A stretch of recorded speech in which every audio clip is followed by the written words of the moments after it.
that having more belief in yourself, it comes from having a relationship with a higher power and understanding who you actually are. That's what it comes back to. And for people to get stronger with that, people are going to have to dig deeper. I always recommend, this is America. So majority of people in America, they are Christians. I always recommend, okay, great. If you're a Christian, pick up a Bible. If you're a Muslim, pick up the Quran.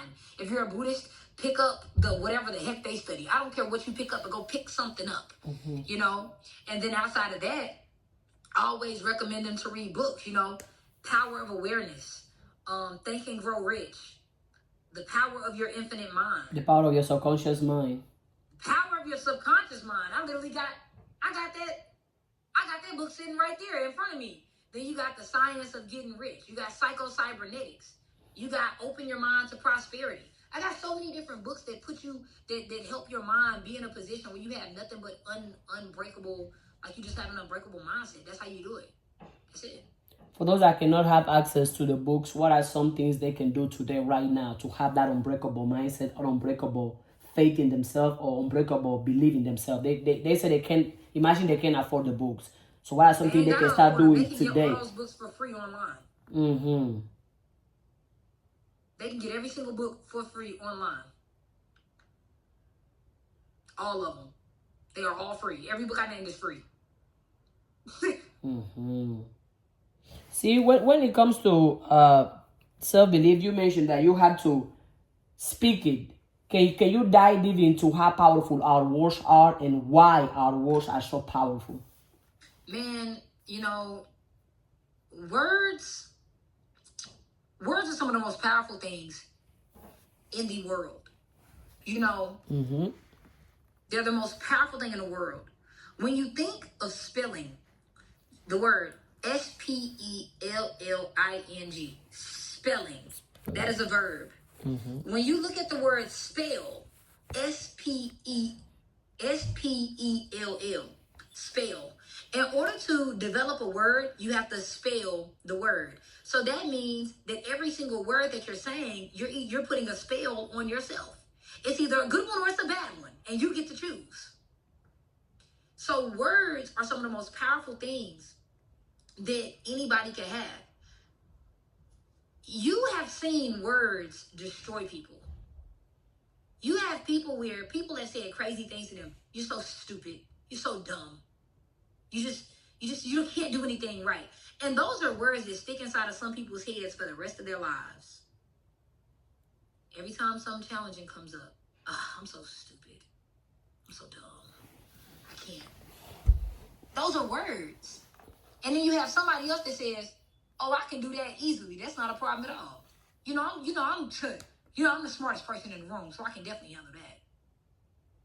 The only difference between those two people are the spells that they're putting on themselves. This person is putting a positive spell on themselves, and this person is putting a negative spell on themselves. When I have conversations with people, you have a 3-time limit to say something negative while we are on the phone and I'm getting off. And you're lucky if we ever get on the phone again. Because I don't allow all that into my life. I don't have anybody around me that speaks negatively. I don't play those games. So words are so powerful. You have to see the words and say the words. And you have to say the thing. And you have to be the thing before you can have the thing. So I'm all about saying the thing, writing the thing down. I take my words very seriously because everything that I say comes true. So once I started seeing in my life that everything that I said came true, I was like, ooh, I need to watch the stuff I say. You say you don't entertain people who are negative. Imagine if that person is close to you. How do you go about that approach to making them respect your boundaries? That, hey, I understand you choosing to be negative, but I do not entertain that in my life. How do you go about that conversation, extending those boundaries? So I'll typically be like, hey, bro, I do not want to hear that shit. like I keep it that simple. I'll be like, I do not want to hear that. Or I'll be like, bro, you so negative. Like, why you so negative? Like, why you always got something negative to say? You know what I'm saying? I'll ask those types of questions. Like, why you so negative? You always got something negative to say. And then if they just keep on doing it, I just stop responding. We can literally be in person and I just won't respond. I just keep doing whatever I'm doing. I just won't pay them any attention. That's literally how I do it. Okay. Yeah. You mentioned that the other thing was they don't take risk. They don't take risk. They're fearful and they lack self-belief. So how can now let's turn those into what they actually should be doing, so they can get their dreams, they can get their goals, they can get the money. So take risks, like calculate the risk, or just any risk. And how do you know that this is the right risk to take, or versus this is the wrong risk to take? The only way you can figure out if something is the right risk or the wrong risk is to study. You gotta study that thing. You know what I'm saying? You gotta study that thing and make sure that you have an understanding of it. And it's more than just deciding like, is this a good risk or a bad risk? Like, it's a lot that goes into that decision-making process. So a lot of it depends on like the situation you have in your life. It depends on who you are as an individual. Like somebody that is a single mother with 3 kids, the risk that they take should be different than a grown man with no kids. So everything is dependent upon like who that person is and the life situation that they have. For real. Like, that's it. So they gotta study. I would study the heck out of that topic. I don't invest in anything I don't understand. So if I don't understand it, I'm not doing it. I'm gonna research my butt off. I'm gonna read books on it. I'm gonna watch YouTube videos on it. I'm gonna do everything I can do to make sure I'm putting myself in the right position. Being fearful. How do you want to overcome fears? I'd be like, do it even if you're scared. That's what I say too. Like, I mean, what's the worst thing that can happen? Are you gonna die? No. So go ahead and do it. Literally, that's what I say. I be like, are you gonna die? If I'm not gonna die, then I'm gonna do it every time. If I'm not gonna die, I'm gonna do it. That a lot of people forget that the best way we learn is through experience. Yep. Nothing teaches better than experience. But now, if you're scared, and also a lot of fear is the fear of people's opinion. I know you have come across that, right? A lot of time people are like, oh, I'm scared because what they're gonna say. How do you go about that? I mean, people's opinion. I run into a lot of people that say that, but that's not something I have ever encountered because I've never really cared about other people's opinions. Why not? Oh, I mean, it just never mattered to me, to be honest. Like, I don't even think about them. Like, I know that sounds crazy to say, but like, when I'm thinking about doing something, I don't even think about other people. Like, no other people come into mind. I'm literally just only thinking about like, oh, do I want to do this? Okay, great, I'm gonna do it. I don't think about nobody else. I think about nobody else. Like, I don't think about anybody at all, whatsoever. Yeah. No matter close to you, parents, siblings, partner. No, because I'm grown. Like, I've been grown for a long time. My parents don't pay my bills. I'm not leaning on my parents anymore to support me. So you think that can be a reason why people are scared, because those people's opinion are still paying for their lifestyle, so they're scared they're going to remove the money? Absolutely, 100%. If my parents were still caring for me and sending me money and supporting my lifestyle, I would definitely care about their opinion more. But considering my parents don't send me any money, I don't care what y'all think about what I'm doing. I don't care at all. Like, unless somebody giving me some money, I don't care. And honestly, even if you are, I probably still don't care. That I don't care attitude, do you think that's something that you can train somebody else to have it? Because I think if you have it, that gives you a freedom to live life because of you. How do you instill, how do you teach? So like, hey, don't care, move on. Man, honestly, I don't think that that's something that anybody can be taught. I think that that's something that somebody has to have a desire for themselves. And then I think they have to go out there and get started on it. I don't think that that's something that can be taught. Math can be taught. Being a better speaker can be taught. Writing better, it can be taught. But having an I don't care attitude, that's more so one of those things that's like, that's on you. You got to go learn that yourself. You got to go figure out if that's what you want for yourself. And then you got to start operating within that. So. As you mentioned, you have managed over how many people right now? You have managed or lead overall? Like in my whole life. Yep. Man, probably around 800 or so. What was the secret to good management or to good leadership when it comes to people? People don't care what you know until they notice you care. People do not care what you know about a topic. People do not care about the information that you're giving them until people know that you care about them. People want to be cared for. So I would say that when it comes to leadership, that is probably the absolute biggest thing. You got to show people that you care about them. After that, the secret is consistent learning. I have so many leadership books that I've read, because being a great leader is important to me. So I would say that those are the keys right there. It's only 2. Very short list. That's it. People don't care what you know until they notice you care. And consistently learn and apply what you learn through leadership learning. I know in the space we are now, that's a topic that always comes around. I know somebody gonna watch this interview and be like, why this girl didn't ask it about this? Which role, how does your sexuality or preference sexually influence your work or your success or the amount of money you make or the people you work with? Does that is ever You have to increase your own self-confidence. You shouldn't even be dating nobody. You need to be worried about yourself. You know? Have that ever happened to you that you have a girl that wants you to be a man in a relationship? Never. Never. That has never happened to me because I've always dated women who love women. Is there a thing that women that love men and are with women? Is that a thing?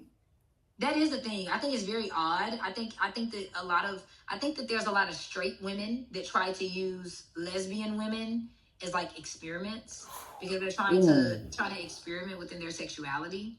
I don't play around with those women. As soon as a woman tells me that she likes men, I'm not interested in her.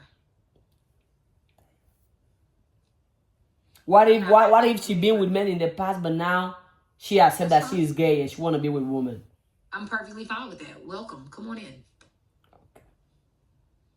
Yeah. I only deal with women who like women. I only deal with women who have a preference for women. If you have a preference for men, I don't want to be with you. Period.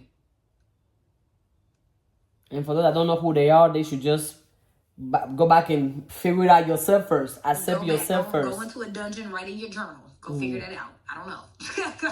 Just leave me alone. Why you do them like that? Leave me alone. Because I'm too grown for that. Like, if you haven't figured yourself out, you shouldn't be trying to get with people that have figured themselves out. Ooh. Like, that doesn't make any sense. Now, I will say this. There are some people that will accept you, and that's fine. Go where you are accepted. Go where you are celebrated. Stop being around people who are tolerating you. If a woman does not like women and she's dealing with me, that means I am tolerating her. She shouldn't even be with me. Because she's not even my preference. Why would you want to be with me and you're not my preference? That's weird. She probably has a self-confidence issue. You should work on that. Ouch. Yeah. I already see people attacking us, but hey, it's all about having a healthy conversation, bring yo. Bring it on. You gotta be confident. Yeah. And I see a lot of them be like, well, but how? And also this thing about the label things. Me personally, people have come to me and tell me, you gotta call yourself a stud. I'm like, I'm not going to put myself in a box. Who are you? I'm Ada. I'm myself. That's it. They're like, oh, no, you gotta be a stud or a stem or a femme. I'm like, can I not be myself? They're like, well, but if you don't describe yourself, we don't know what you like. Okay. You can just be yourself. They don't, it's like they have an issue with you not putting yourself in a box. Nope. Just be yourself. That's it. You don't have to be anything else other than yourself. That's what I tell people I am. I'm like, bro, I'm just Jaida. Like, I'm just Jaida. we're supposed to. No, I just want to be. Can I not be myself? Oh no, you gotta. That's how you'll end up being miserable and unhappy because you put yourself in a box and now you cannot get out of it. Or because I'm a stud, I can't wear lip gloss, I cannot wear it. Or because I'm a femme, I can't wear sneakers. Break those boxes. Be yourself. Be yourself. That's the most important thing. Be yourself. And when it comes to finances, you say that you make above the you are the top. Can you repeat that part? Like most likely around that top 5%. And that you are also teaching people how they can become 6 figures earners, right? 100%. How do you do that? How do I teach them? Yeah, for somebody who's like, you know what, I'm broke. I want to be 6 figure. Where should they start? A good start is figuring out, what are some of your current skill sets? Like, what are you currently good at? What are you skilled in right now? And, if that answer is nothing, if they say, man, I don't think I have any skills, then I think the next step is figuring out what are some desired skills around. And then, you look at those desired skills and you say, okay, cool. Out of this list of skills, what skill set would I like to develop? And then once they figure out that skill, the next step is creating a roadmap, on developing those skills and figuring out what can getting those skills get them. Once they've gotten to the point where they've done that, hey, they should be well on their way to having success in whatever area it is that they actually care about. So I would say that those are some of those first steps. Really just figuring things out. That's the first steps right there. When it comes to skills and looking at where the economy is going, what are 5 skills you would advise anybody to learn or to focus on to make sure they are financially free in the next 5 or 10 years? People need to learn about money. That's step number 1. People need to actually learn about money. People need to gain an understanding of economics and how money actually works. One of the books I recommend is The Bitcoin Standard. That's a really good book that I've read. And then when it comes to different skill sets people can learn, people need to learn how to code so that they can actually understand how to, totally utilize technology. People need to learn artificial intelligence. People need to learn about quantum computing. People need to learn people skills. People need to learn project management. People need to learn product management. Like, there's so much that people need to learn. People need to learn how to deal with people. I would say that those are some skills, just off the top of my head. And then, of course, trades are never going out of style. Like, you can be a plumber and make 6 figures. You can be an electrician and make 6 figures. You can be a mechanic and make 6 figures. You can be a home inspector and make 6 figures. You can be a real estate developer and make 6 figures. There are a ton of different things that you can do that will put you in a position to be set. You just got to figure out what those things are. Yeah. What you have any role models? People that you look up to? Man, one of my role models, Riyad Jones. He's a role model of mine. He's an entrepreneur out of Atlanta, Georgia. He's like my brother, at this point. Other than that, Chris Johnson, he's a really good role model. I really love his teachings. That's it, man. I really don't have a whole lot of role models for real. Bob Proctor. Jimmy Song. That's it, for real. Yeah. And where I know that you started making like content, which is how I was able to find you. Where do you see content creation going? Like what is your goal with that? Or why do you make content? I honestly, I just be on the internet having fun, man. You know what I mean? When I do have something to sell people or something, I typically make content surrounded around that, but I don't really have like any specific goals when it comes to like social media or anything right now. I used to, but not anymore. Why not? What changed? Oh, I mean, my focus just changed. I just started having different things that I wanted to focus on. That didn't necessarily require social media at the time. So it was just a natural transition. I kind of float in and out of social media. Sometimes I disappear for a month. Sometimes I'm back. Sometimes I disappear for 2 weeks and then I'm back. It just depends, They say failure is part of success, that there is no success without failures. How do you approach failures, obstacles, challenges? For example, you mentioned you have some they that are distractive. How do you approach those to make sure it doesn't stop you from keep moving forward or becoming who you know you want to become? I mean, failure is a part of any journey, I would say. Honestly, I just expect it. I kind of just look around like, okay, when is it gonna come? Because it's expected. You should expect it to experience failure. So I just kind of sit around and wait on it. But I prepare for it in the meantime. Anything I do, I look at the risk of doing it. And with me looking at those risks of doing it, it puts me in a position where I'm able to say, I'm sure that this is coming. I should be ready for whatever it may be. But failure is supposed to come. If you're not experiencing failure in what you're doing, then that means you're probably not doing it at a big enough level. So failure is always going to come. When it comes, just deal with it and move on.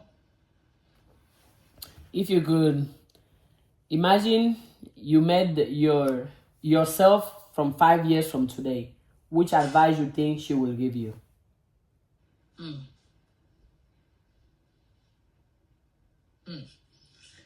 5 years from today.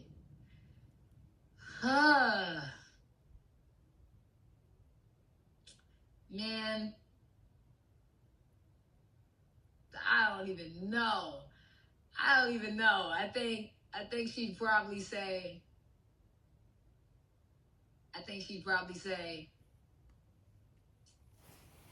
you did pretty good. You did the best you could with what you had. Probably.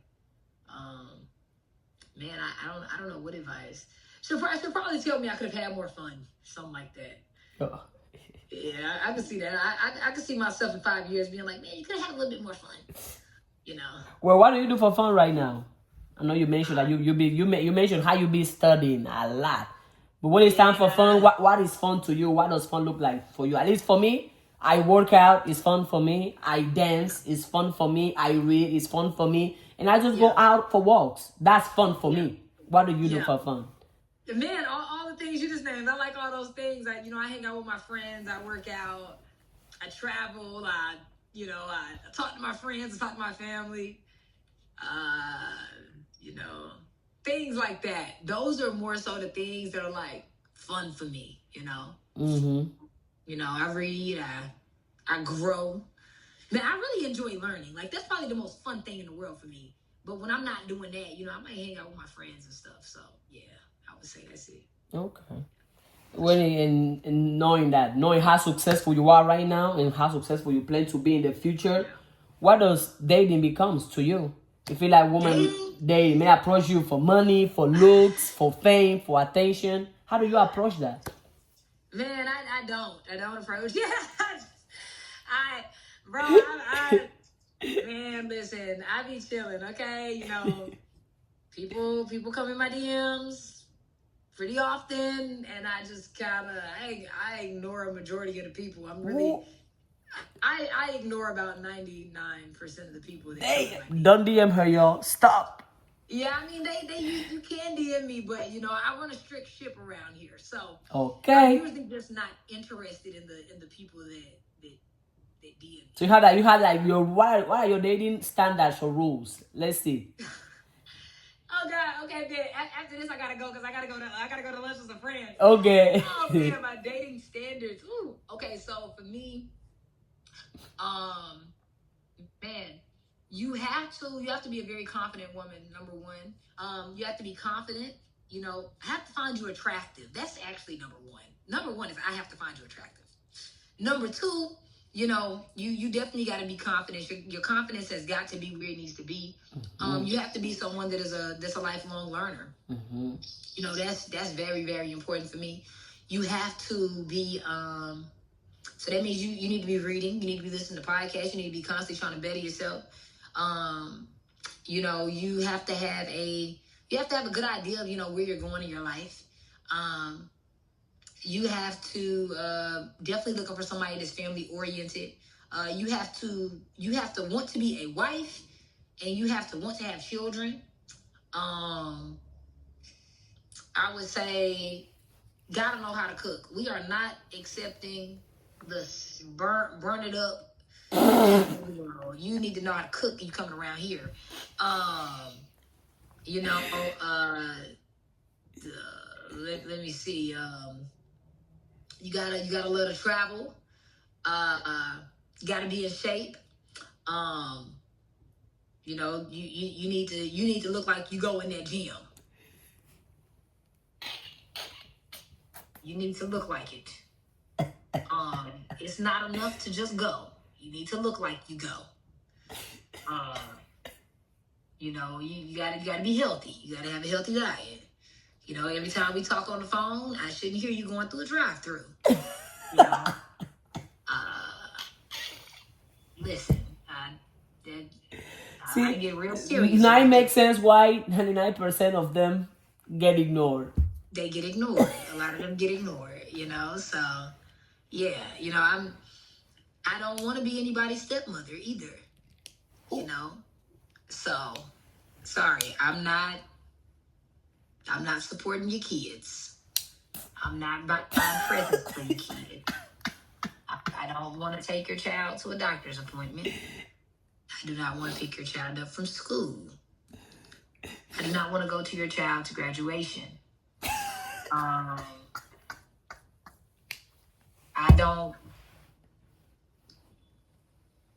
don't want to cook any food for you and your child. I don't want to do that.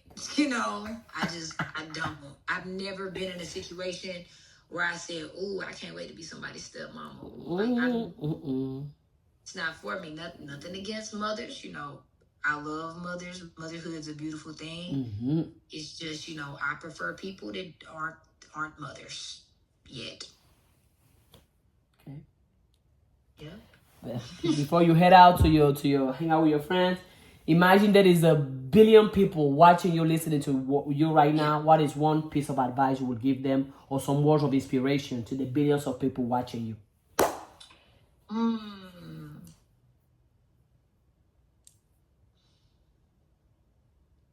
I would say